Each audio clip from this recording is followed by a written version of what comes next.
L'idée était de mener une action judiciaire contre notre gouvernement qui, très clairement, ne faisait pas ce qu'il devait quant à la problématique climatique, qu'il ne respectait pas les accords qu'il avait signés à Paris en 2015. Le tribunal fédéral a rejeté notre recours en disant que oui, bien sûr, et puis finalement c'était une problématique à moyen et long terme. Donc si on suit le raisonnement du tribunal fédéral, eh bien quand il faudra agir, ça sera trop tard, bien sûr.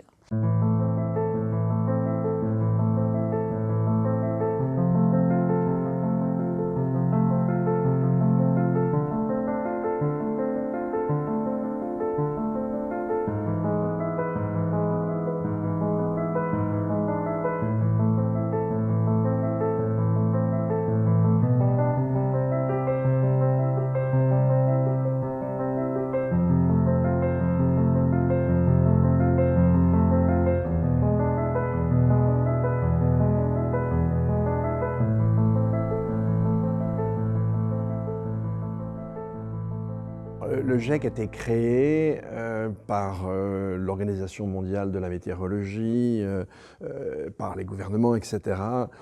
En 88. C'est un organisme intergouvernemental et l'objet du GIEC, c'est de fournir, en gros tous les 5-6 ans, un rapport qui se décline en 3 rapports. Un rapport sur les bases physiques du dérèglement climatique, un rapport sur la vulnérabilité, c'est-à-dire son effet sur les gens et les territoires, et puis un 3e rapport sur nos moyens d'atténuer le changement climatique en réduisant de façon drastique nos émissions. Et ce qui était vraiment remarquable, c'est que, eh bien, on est passé d'une certaine forme de probabilité à une certitude de l'implication de l'origine humaine, anthropique, de l'actuel dérèglement climatique. C'est tout simplement, si vous voulez, ce qu'on produit de plus fiable sur la question du changement climatique. Ce sont les connaissances scientifiques produites à l'échelle de la Terre sur ce sujet. Et disons-le très clairement, les tout premiers modèles, parce qu'en fait, le climat, pour pouvoir le comprendre, eh bien, on crée un double de la Terre, un double numérique. On crée une espèce de sœur numérique du système climatique sur Terre. Les 2 premiers modèles datent des années 60. Ça fait 60 ans de recul. Depuis 60 ans, en ce qui concerne, et on reviendra sur les détails, en ce qui concerne la trajectoire générale de l'évolution actuelle du climat, ces modèles ne nous ont pas trompés. Donc si vous voulez plus fiable, je ne sais pas où vous allez aller le chercher. Alors la Suisse est un pays riche, industrialisé depuis longtemps. Donc elle a émis, voilà, ces petits pays, mais avec une grosse empreinte carbone. Et donc, elle devrait être exemplaire. Elle ne l'est pas. Et puis, il faut se rappeler justement qu'elle est très impactée par ce réchauffement climatique. Et donc, elle doit faire plus, elle doit faire mieux, et elle n'en a pas pris la voie. Donc, non, la Suisse n'en fait pas suffisamment. C'est une remarque qu'on entend souvent, « Oh, ce tout petit pays », etc. Elle a un impact aussi à l'extérieur. Elle a un impact dans tout ce que nous importons. La finance a un impact aussi très, très important. Hein. C'est des tonnes et des tonnes de CO2 via la finance et ce qu'elle finance dans les énergies fossiles. Donc, voilà, non, la Suisse n'est de loin pas exemplaire. En fait, dans les tuyaux, pratiquement, on est déjà sur une trajectoire de 2 degrés. On aura déjà des années très probablement à 2 degrés durant la décennie 2040. Donc on va vers effectivement un réchauffement de la planète qui va nous faire sortir 2 degrés, ça nous fait excéder les 2 degrés, ça nous fait sortir de l'ère géologique dans laquelle on est, ce qui s'appelle le Quaternaire. On y est depuis 2 600 000 ans. Et effectivement, durant ce Quaternaire, la température n'a jamais été plus haute de 2 degrés par rapport à la première moitié du 19e siècle. Or, par rapport à la première moitié du 19e siècle, on est déjà à un réchauffement d'1 degré 2 dixièmes, ce qui est énorme. Hein. Je vous rappelle que quelques degrés en moins, 4-5 degrés en moins, vous avez une grande partie de la Terre qui est gelée. Par exemple, pour l'hémisphère nord, le sol serait gelé jusqu'aux Pyrénées. Et ici, sur Fribourg, vous auriez au moins 1 kilomètre de glace. Et d'ailleurs, c'est tout simple, c'est ce que je vous ai dit. Si on a inventé l'agriculture pendant l'Holocène, c'est parce que précisément, on a eu, par rapport à ce qu'a été l'histoire de la Terre, une période relativement calme, hein, j'insiste sur le relativement calme, avec un contexte général qui a permis à l'agriculture de se développer. Là, ce qu'on fait, on en sort. Ça devrait suffire pour inquiéter n'importe quel paysan. Alors, 2 degrés de plus, c'est important parce que c'est 2 degrés en moyenne. Par exemple, un peu moins d'1 degré en moyenne, ça a donné un pic de chaleur dans un petit village de l'Hérault de 46 degrés. 1 degré et 2 de moyenne en plus, ça a donné à Lytton, donc là on est à 200 km de Vancouver, on est quand même une latitude relativement au nord, on a plutôt normalement des températures l'été qui sont du côté des 20 degrés ou à peine au-dessus. Là on a eu un pic à 49,6. On a eu 48 degrés au sud du cercle arctique. Donc faites attention. Une moyenne, ça signifie d'ailleurs des écarts qui nous ont complètement surpris. On ne s'attendait pas à ce qu'on aurait 46, on ne s'attendait pas à avoir 49,6 à une latitude aussi au nord. En fait, la moyenne, c'est un indicateur important. La moyenne, ça permet de comprendre si vous avez des neiges éternelles, ça permet de comprendre que dans telle région, vous avez tel cépage viticole et vous ne l'avez pas plus au nord ou plus au sud. La moyenne, c'est très important sur certains facteurs. Mais ce à quoi on va être très très sensible, ce sont les événements extrêmes. Parce que c'est par eux qu'on ressent par nos sens vraiment les choses qui se produisent et ils peuvent avoir des effets gigantesques. Quand vous avez vu ces inondations cette année en juillet 2021, les inondations d'Allemagne ou du côté de Liège, alors en Allemagne on a vu c'est un paysage totalement déstructuré, avec des pertes de plusieurs mètres de sol. Donc vous voyez bien là un aspect extrêmement destructeur. Si vous avez une vague de chaleur et une vague de sécheresse, eh bien c'est tout ce qui est vivant qui va en pâtir jusqu'à mourir dans certaines circonstances. On aura peut-être le temps d'évoquer la question de la chaleur humide. La chaleur humide, ça veut simplement dire, je vous donne un exemple, vous avez une température de 35, 36 degrés et vous avez une humidité ambiante de 80%. Eh bien, ce par quoi on refroidit notre machine thermodynamique et notre corps, c'est la transpiration. Or là, avec une telle humidité, et puis, notre température interne, il faut la maintenir à 37 degrés. Donc, si vous avez une température ambiante de 36 et un taux d'humidité de plus de 80, la marge que vous avez pour évacuer la chaleur, elle est très faible. Si je monte en humidité et si je monte en chaleur, tout simplement, je vais crever assez rapidement. Dans l'autre cas, ça veut simplement dire qu'au bout de quelques heures, oui, dehors, je peux mourir. C'est-à-dire qu'on ne peut plus avoir une vie à l'extérieur normale. Ça, la chaleur humide, elle s'est produite la première fois cet été, 2021, dans le golfe Persique et au Pakistan. Et on sait qu'elle va s'étendre. Et si on monte trop dans les degrés, si on arrive à 3-4 degrés, j'espère qu'on n'y arrivera jamais, eh bien là, on est même au-delà, si vous voulez, des tropiques. Donc en fait, c'est une péjoration d'habitabilité de cette planète gigantesque. L'été 2021, l'acropole a été fermée pendant 3 semaines à Athènes parce qu'il faisait 50 degrés. Et donc aujourd'hui, pratiquement sur tous les continents, on dépasse ou on s'approche des 50 degrés. Et je vous rappelle que la température la plus élevée, je crois que c'est 54 degrés, alors je ne parle pas au sol, je parle dans l'air, c'est la vallée de la mort en Californie. Et donc en fait, maintenant, les endroits sur Terre où on a connu des dépassements de 50, c'est inquiétant. Ça parle de l'avenir de une bonne partie de la population qui est mise en péril, donc c'est très égoïste de ne pas prendre ça en compte. Et donc il faut permettre aux générations futures d'avoir une vie décente et être raisonnable actuellement pour permettre cela. La Cour a pris en compte notre requête en mars 2021, donc c'est récent, et l'a considérée prioritaire, ce qui est une première étape importante et rare parce que très souvent la Cour ne fait même pas passer cette première étape. L'agriculture n'a été possible que dans ce qu'on appelle l'Holocène, qui a commencé il y a 11 700 ans, grosso modo, et dont on est en train de sortir. Quand on parle d'Anthropocène, c'est précisément on est en train de sortir. Et là, si on regarde le référentiel qui va au-delà du climat, bien sûr, le climat n'est qu'un paramètre, si on regarde le référentiel des limites planétaires, sur les 9, on en a franchi désormais 5.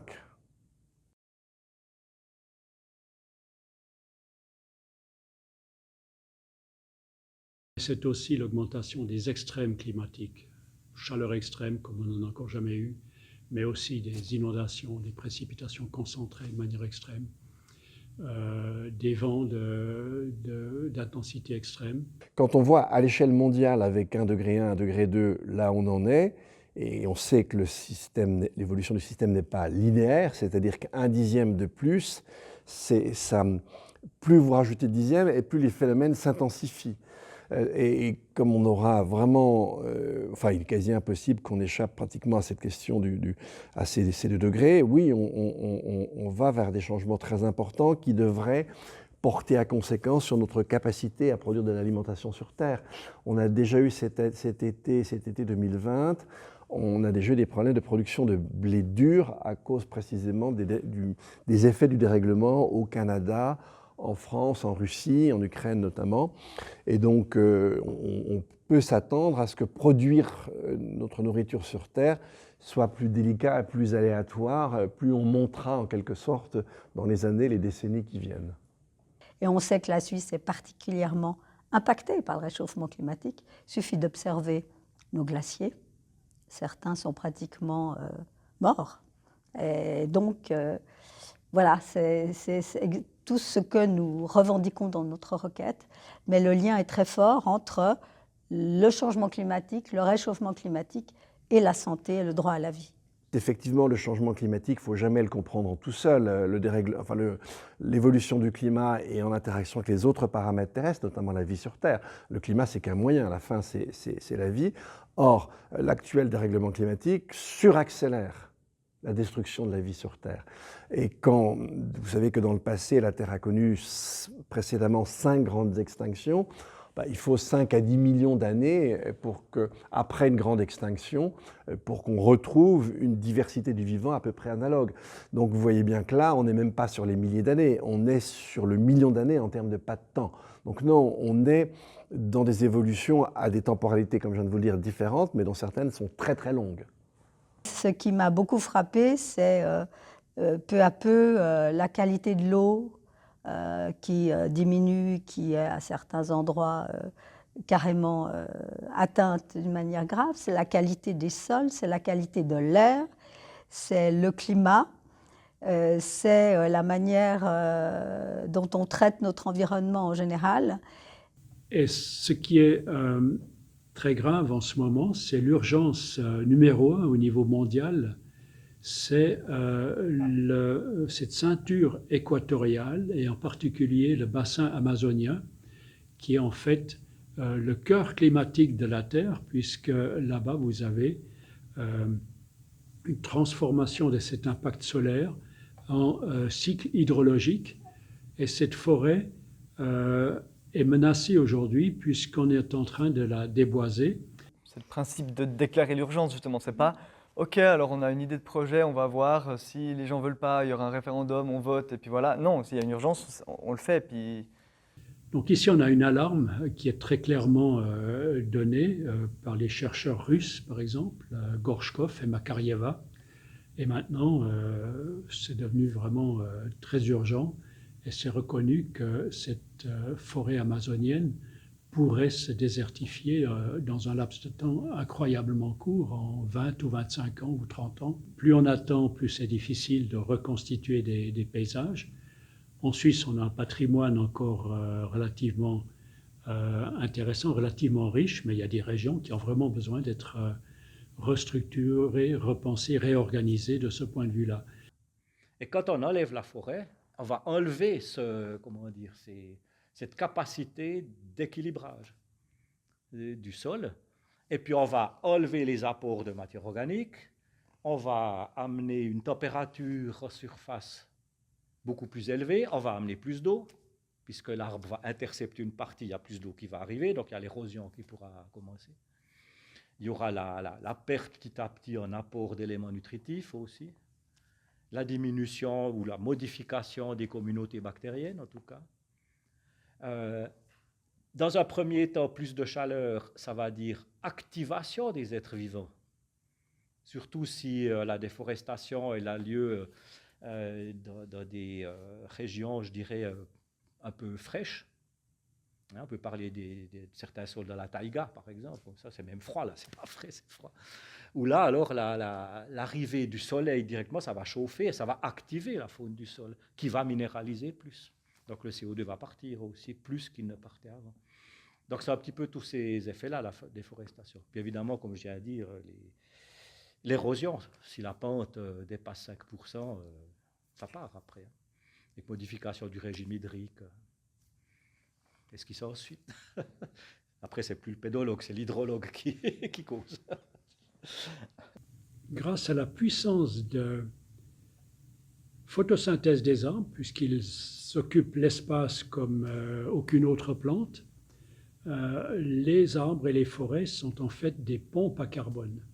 Aujourd'hui, on dit bilan carbone, il faut arrêter de manger, tout ça, il faut faire attention à tout. Mais en fait, plus on mange, mais dans des systèmes vertueux, des systèmes syntropiques, des systèmes de couverts végétaux, des systèmes de pâturage tournant dynamique, plus on mange, plus on fait circuler du carbone, et plus on en stocke dans ces boucles de vivant. Et donc, c'est un truc que je n'avais pas du tout compris au départ. Au début, je pensais, bon, il faut plus trop de viande, il faut... Mais non, c'est tout le contraire, en fait. Il faut beaucoup de viande. Et donc, il faut bien manger, beaucoup manger presque, pour que nos boucles de rétroaction positive se mettent bien en place. On veut que les vers de terre mangent bien, mais ce n'est pas que les vers de terre qui doivent manger. Au bout de cette chaîne alimentaire humaine, il y a aussi nous. Il faut que nous tous, on arrive à bien manger, mais bien, et du bon, et du beau, de l'agroécologique. Pas de la nourriture qui dégrade les sols, de la nourriture qui agrade, qui plus de vie dans nos vies, plus de vie dans nos assiettes. Voilà, c'est ça que ça veut dire. On estime que augmenter de 4 pour 1000 chaque année la teneur en carbone d'un sol agricole, ça compense les émissions, l'excès des émissions de CO2 dans l'atmosphère. 4 pour 1000. 0,4%. Ça, c'est un chiffre global. Il ne faut pas dire c'est pour la Suisse, c'est pour la savane, c'est pour... non.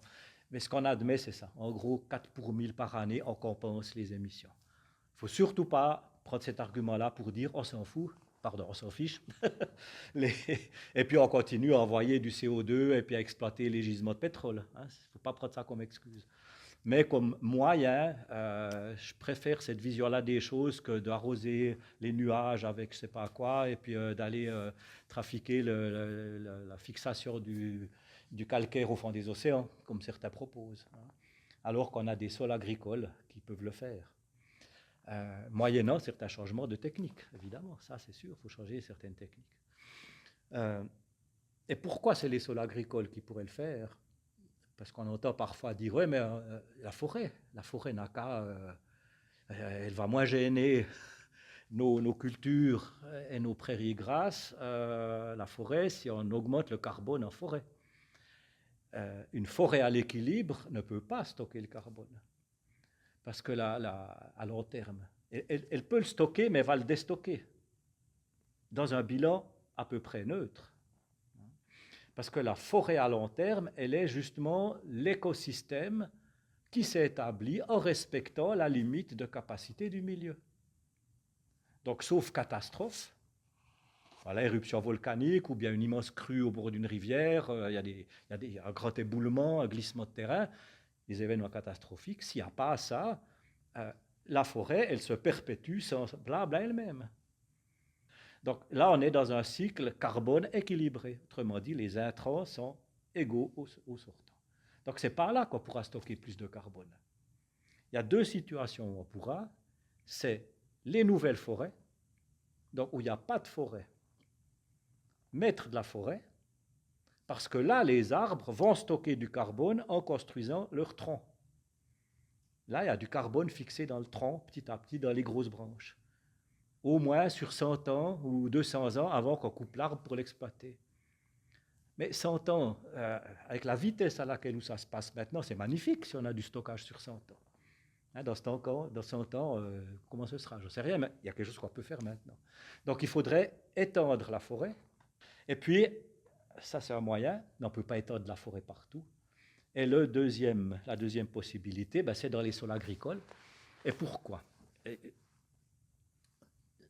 là non plus, il ne faut pas oublier, tous les sols agricoles sont des anciens sols forestiers. L'agriculture, je prends la Suisse maintenant, vraiment c'est étendu au courant du Moyen-Âge avec la déforestation, les déboisements, l'extension autour des couvents, hein, puis après les premiers bourgs, les premiers villages, il a fallu du bois pour le chauffage, et puis après pour la construction aussi. Et petit à petit, ça s'est étendu. Mais toute l'extension agricole s'est faite sur un sol qui a été forestier pendant 5000 ou 8000 ans, ou 10 000 ans.